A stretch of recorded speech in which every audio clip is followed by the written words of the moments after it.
সূরা আলে ইমরানের 190 নম্বর আয়াতে আল্লাহ তাআলা বলেছেন, যারা আকাশ বাতাস পৃথিবীর সৃষ্টি নিয়ে চিন্তা করে এবং সর্ব অবস্থায় আল্লাহ তাআলার জিকির করে, ওয়া ইয়াতাফাক্কারুনা ফি খালকিস সামাওয়াতি ওয়াল আরদ, এবং তারা তাফাক্কুর করে, ক্রিটিক্যাল থিংকিং করে, এবং তারা বলে মা খালাকতা হাযা বাতিলা, হে আল্লাহ তুমি অনর্থক কিছু সৃষ্টি করো নাই। মনে রাখবেন, এই পৃথিবীতে আল্লাহ তাআলা অনর্থক কোনো কিছু সৃষ্টি করে নাই, করেছে? যেটাই সৃষ্টি করেছে এটা এর মধ্যে মানব কল্যাণ আছে না নাই?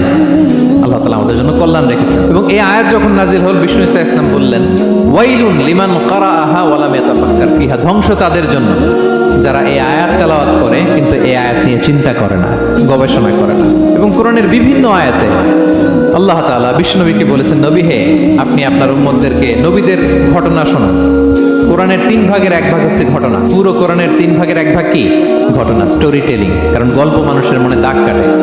আল্লাহ তাআলা বলেছেন, ফাকুসুসিল কসাসা লাআল্লাহুম ইয়াতাফাক্কারুন, নবী হ্যাঁ আপনি তাদেরকে কিচ্ছা শোনান, ঘটনা শোনান, নবীদের কাহিনী শোনান, লাআল্লাহুম ইয়াতাফাক্কারুন, যাতে করে তারা ক্রিটিক্যাল থিংকিং করে। তারা লূত আলাইহিস সালামের কওমের ঘটনা যখন শুনে যে আল্লাহ তাআলা আপসাইড ডাউন করে দিয়েছিলেন, তারা যখন কওমে আদের ঘটনা শুনে, কওমে সামুদের ঘটনা শুনে, তারা যেন চিন্তাশীল হয়। এবং বিশ্বনবীর সাহাবী আবু দারদা রাদিয়াল্লাহু তাআলা আনহু উনি বলতেন, তাফাক্কুরু সাআতিন খায়রুন মিন কিয়ামি লাইলা, 1 ঘন্টা কেউ যদি আল্লাহর সৃষ্টি নিয়ে চিন্তা করে সেটা সারা রাত তাহাজ্জুদের সালাত অফার করার চেয়ে উত্তম। আমরা অনেকে মনে করি শুধু তাসবিহ পড়াই ইবাদত, জিকির করাই ইবাদত, শুধু কোরআন তেলাওয়াতই মনে হয় ইবাদত, শুধু কিয়ামুল লাইল করা ইবাদত। কিন্তু বিশ্বনবীর সাহাবী, যিনি ইসলাম আমাদের চেয়ে ঢের বেশি বুঝেছেন, তিনি বলেন আল্লাহর এই সৃষ্টি শৈলী, এই সৃষ্টি নৈপুণ্য নিয়ে 1 ঘন্টা চিন্তা করা, ক্রিটিক্যাল থিংকিং করা, সারা রাত নফল তাহাজ্জুদের চেয়েও সেরা। এবার বলেন, আমাদের চিন্তা করার দরকার আছে না নাই? ব্রেনটা খাটাবেন তো? এই যে যারা কনভার্টেড মুসলিম হয়, এরা কিন্তু অনেক চিন্তা ফিকির করে, নিজের সাথে নিজে বোঝাপড়া করে, ক্রিটিক্যাল থিংকিং করে, তাদের অ্যানালজি কাজে লাগিয়ে, আল্লাহর দেয়া ব্রেনকে কাজে লাগিয়ে এরপরে শাহাদা পাঠ করে, এমনি এমনি না। এই যে কিছুদিন আগে আমেরিকান এক পপ স্টার কালিমা পড়ছে না? আপনি জানেন একটা ধর্ম চেঞ্জ করা, একটা ফেইথ চেঞ্জ করা, এটা কত বড় সিদ্ধান্ত? হ্যাঁ, বাপদাদার ধর্ম, বয়স 30-40, এতদিন যে ধর্ম মানলাম, এটাকে চেঞ্জ করে নতুন ধর্মে কনভার্ট হয়, এটা কত বড় সিদ্ধান্ত? Could you imagine that? It's not a joke.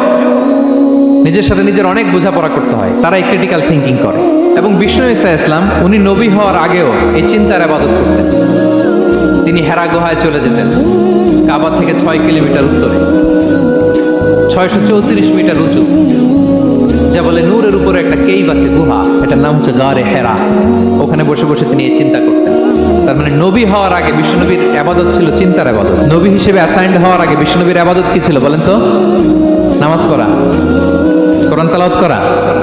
কোরআন তো নাজিলই হয় নাই, কোরআন তেলাওয়াত করবে কেমনে? তখন 6 মাস বসে বসে উনি ওখানে কি করেছেন বলেন? ধ্যানমগ্ন ছিলেন, তিনি চিন্তা করতেন। ওইটাই ছিল ওনার আধ্যাত্মিক শিক্ষায়তন। ওই নির্জন গুহার মধ্যে উনি যখন চিন্তায় মগ্ন ছিলেন, আল্লাহর সৃষ্টি শৈলী নিয়ে চিন্তা করতেন, ঠিক ওই মুহূর্তে, অন্তিম মুহূর্তে, ওই মাহেন্দ্রক্ষণে নাজিল হয়েছে ইকরা বিসমি রাব্বিকাল্লাযী খালাক, read in the name of your lord who has created, পড়ো তোমার প্রভুর নামে যিনি তোমাকে সৃষ্টি করেছেন, শিক্ষা দিয়েছেন। তাহলে সম্মানিত সুধী, ইসলামের সূচনা হয়েছিল, এটা বলা যায় ফাইনালি যে ইসলামের সূচনা হয়েছিল চিন্তার ইবাদতের মধ্যে।